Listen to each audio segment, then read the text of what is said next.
Mayroon tayo ditong gagawin mga katropa na Honda Beat. Pinagawa niya na sa iba yung kanyang motor. Pinacheck niya kung bakit hindi umaandar. At ang ginawa ng mga gumawa sa kanyang motor mga katropa ay nagpalit sila ng fuel filter. Nung hindi pa rin siya umandar, nagpalit sila ng injector. Ngayon nung hindi pa rin umaandar mga katropa, napansin nung mga gumagawa na hindi pala gumagana yung kanyang fuel pump. So diniagnose sila, chinek yung wiring. Good naman daw yung wiring na galing ng... Bakit ganito? Parang kukunin ka na ng langit. Liwanag.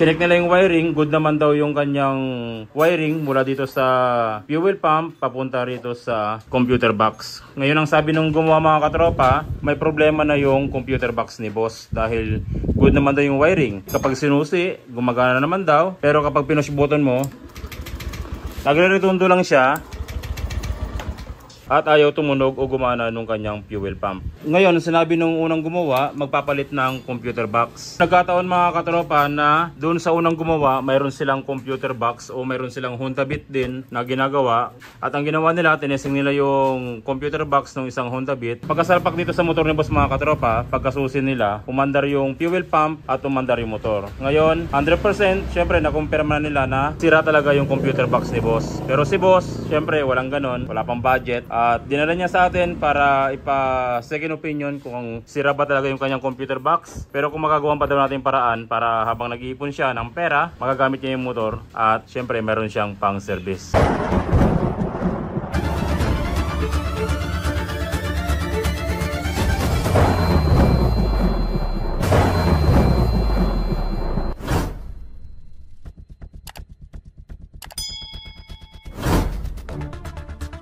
So dito sa Honda Beat ni boss mga katropa, since na fuel pump yung problema, ang gagawin natin dito, i-check natin yung wiring ng fuel pump. Dito sa fuel pump, kung mapapansin nyo, meron tayong makikitang socket. Ang gagawin natin dyan, aalisin natin. Tapos sa socket, meron kayong makikita rito na black na merong lining na white. Ito yung mismong accessory wire o positive supply ng ating fuel pump. Brown na mayroong lining na black, ito naman yung negative supply ng ating fuel pump. Dapat kompleto yung supply ng ating fuel pump para gumana yung ating fuel pump. So unahin muna natin i-test light yung black na mayroong lining na white o yung positive supply ng ating fuel pump. Dapat kapag sinusi natin yung ating susian, magkakaroon ng positive supply itong black na mayroong lining na white. Subukan natin siyang i-test light. Lim, kuha ka ng test light. Kapag magte-test light tayo ng accessory wire o positive supply, syempre yung test light natin ilagay natin sa negative supply. O pwede rin kayo kumuha sa body ground kapag positive supply yung tinetest light natin. At syempre i-check natin palagi yung test light natin kung gumagana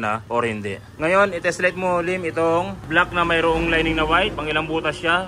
Pangalawa. Test light mo nga. Tapos isusi ko. Dapat pag sinusi natin mga katropa, umilaw yung ating test light. Yun, umilaw yung test light natin. Isa pa. So ang ibig sabihin yan mga katropa, good yung supply ng ating positive supply dito sa fuel pump, walang problema. Pasok naman yung ating accessory wire kapag sinususi natin, umiilaw yung ating test light. Paano naman kung hindi umilaw yung ating accessory wire o yung positive supply ng ating fuel pump? Ang gagawin natin dyan, hahanap tayo ng ibang black na mayroong lining na white dito sa ating motor. Either po pwede kayong kumuha dito sa kanyang socket ng injector or po pwede kayong kumuha dito sa ignition coil. Saan yung ignition coil niya? Ito, ignition coil. Meron din yung black white. So, pwede kayong kumuha dyan, i-tap nyo yung wire dyan, ipagapang hanggang masuplayan ng positive supply itong socket ng ating fuel pump. Ang susunod na i-check natin mga katropa, itong brown na mayroong lining. Ito naman yung negative supply ng ating fuel pump. So, ibig sabihin kapag negative supply, yung ating test light clip, ililipat natin sa positive kasi negative yung i-test light natin, ano. Tapos syempre mga katropa, i-test light natin yan. Dapat kapag sinusi natin, iilaw yung ating test light kasi yung ground ng ating fuel pump, ang nagsusupply niyan ay yung ating computer box. Kapag sira ang computer box, hindi masusupplyan ng ground yung ating socket. Syempre pag hindi nasupplyan ng ground yung ating fuel pump, hindi rin gagana yung ating motor at hindi rin gagana yung fuel pump. So dapat pag test light natin yan na sinusi, magkakaroon ng supply lim, na naka positive supply tayo, ano. So naka-ready na, isusi natin. Dapat umilaw yung ating test light kapag sinusi. Hindi umilaw. Ang ibig sabihin niyan ay hindi nasusuplayan ng ground supply yung ating brown na mayroong lining na black. Kaya hindi gumagana yung ating fuel pump. Pero syempre, bago natin sabihin na sira yung ating computer box, ay tignan muna natin yung wiring niya, lim. So, brown black, lim. Tapos magmula rito ay i-check mo yung brown black din. Ano? Hanapin mo yon. Gamitan mo siya ng multitester. Continuity ang gagamitin natin. Dito sa sakit ng ating computer box, kung mapapansin nyo, meron dalawang brown na mayroong lining na black. Yung isa ay pang number 2 na wire pero manipis. Yung isa naman ay brown na mayroong lining na black, pang 5 slot naman siya at makapal yung kanyang wire. So, yung kailangan natin dito mga katropa, yung 1, 2, 3, 4, 5. Pang 5 slot na wire. Ito mismo yung supply ng ating fuel pump. So ang gagawin natin dito mga katropa, yung ating multitester, yung isang probe ilalagay natin sa brown na mayroong lining na black dito sa sakit ng ating fuel pump. Sige lim, itusok mo lang. Tapos yung isang probe ng ating multitester, itutusok natin dito sa sakit ng ating computer box pero pang 5 wire.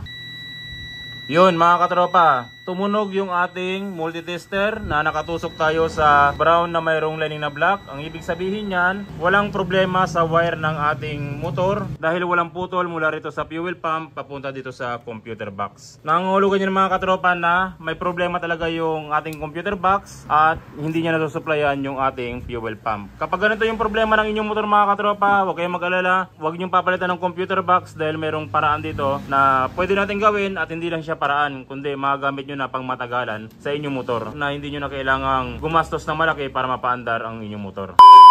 Kung sakaling ganito yung problema ng inyong motor, ang magiging diskarte natin dito sa sakit ng ating fuel pump, yung brown na mayroong lining na black, ang gagawin natin, puputulin natin. So babalatan natin to, tapos puputulin natin yung brown na mayroong lining na black. So heto na mga katropa, yung brown na mayroong lining na black, pinutol natin. At ang kailangan natin na wire ay yung galing mismo sa sakit. So ang gagawin natin dito mga katropa, lalagyan natin to ng I-terminal, tapos ilalagyan natin sa body ground. Ganun lang kasimple yung gagawin natin. Kung dati na maayos pa yung ating computer box, kapag sinusi natin yung ating susian, tutunog yung ating fuel pump pero makalipas ang 3 seconds, 5 seconds, mamamatay yung ating fuel pump. Ganun yung sistema ng maayos na fuel pump. Ngayon kapag pinaandar natin, tuloy-tuloy na yung andar ng ating fuel pump. Wala nang tigil yan kahit gaano kalayo yung biyahe nyo, kahit ilang oras kayong bumabiyahe. Wala nang tigil yung ating fuel pump hanggat umaandar yung motor.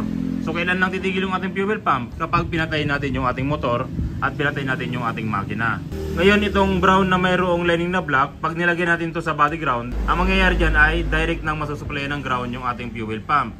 Pag sinusi natin, hindi na siya katulad dati na galing siya sa computer box na after 5 seconds mamamatay yung ating fuel pump. Kundi tuloy-tuloy na, marinig nyo na yung fuel pump nyo na tuloy-tuloy na siyang gumagana. At hindi na siya mamamatay tulad ng dati na galing siya ng computer box. Pero walang magiging problema doon. Huwag nyo lang papatagalin na pag sinusi nyo, hindi nyo pinaandar yung makina kaagad. Dapat kapag sinusi nyo, huwag nyo nang patagalin ng 3 minutes, 5 minutes na nakasusi lang ang inyong motor. Papaandarin nyo kaagad yung makina. Pag susi, wala pang ilang segundo or wala pang isang minuto, paandarin nyo agad yung makina para yung pressure na binibigay ng ating fuel pump ay marirelease ng ating injector. Ito na yung pinakamura at magandang paraan kung sakaling wala kayong budget at medyo nagtitipid. Ganito lang yung gagawin nyo. Kung ganitong klaseng problema yung encounter nyo. Yung hindi gumagana yung fuel pump, good naman yung wiring, may kuryente naman, gumagana naman yung kanyang push button, pero walang fuel pump. Ito yung pinakamaganda at murang paraan na magagawa nyo sa inyong motor. Pinakamatagal kong ginawa na ganito ay almost 2 years na.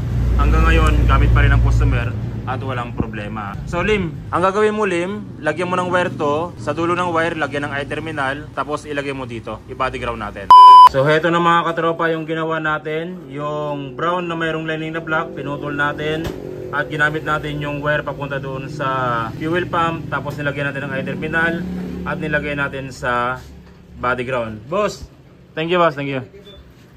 Tapos nilagay natin sa body ground, tapos nilinis na rin natin siya ng electrical tape para syempre organized tignan. Pagkatapos niya mga katropa, itesting na natin kung gagana yung ating fuel pump. Pag sinusi natin, dapat tumunog yung ating fuel pump. Pakinggan natin.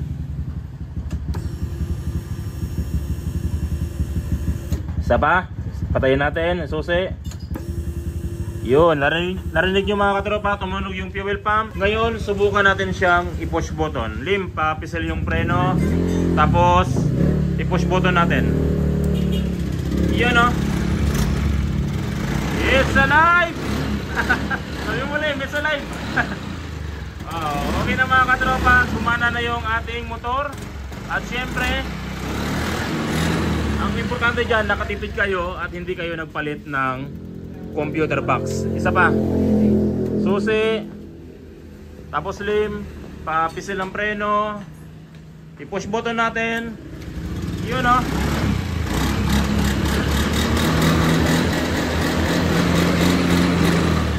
Okay mga katropa, buhay na yung motor ni boss at syempre nakatipid siya dahil hindi siya nagpalit ng computer box at naiwasan niyang gumastos ng malaki dito sa kanyang motor. So ganun lang yung gagawin natin mga katropa in case na na-encounter nyo sa inyong motor ang ganitong klaseng problema. Okay naman lahat, pati wiring, may kuryente, pero hindi lang gumagana yung kanyang fuel pump. Ganito yung gawin nyo. So yun ang mga katropa kung paano mag-solve ng ganitong klaseng problema kung sakaling na-encounter nyo sa inyong motor o sa motor ng inyong customer yung ganitong klaseng problema. Ganun lang yung gawin nyo at 100% mas makakatipid ang inyong customer at makakatipid ka sa iyong motor. So yun lang mga katropa, maraming salamat sa walang sawang pagsuporta sa ating channel. Sana tuwing nanonood kayo ng ating video, marami kayo natutunan, nagagamit nyo sa inyong panghanapbuhay or sa inyong pagdi-DIY. Maraming salamat mga katropa. God bless at syempre ingat palagi sa pagwa-wiring.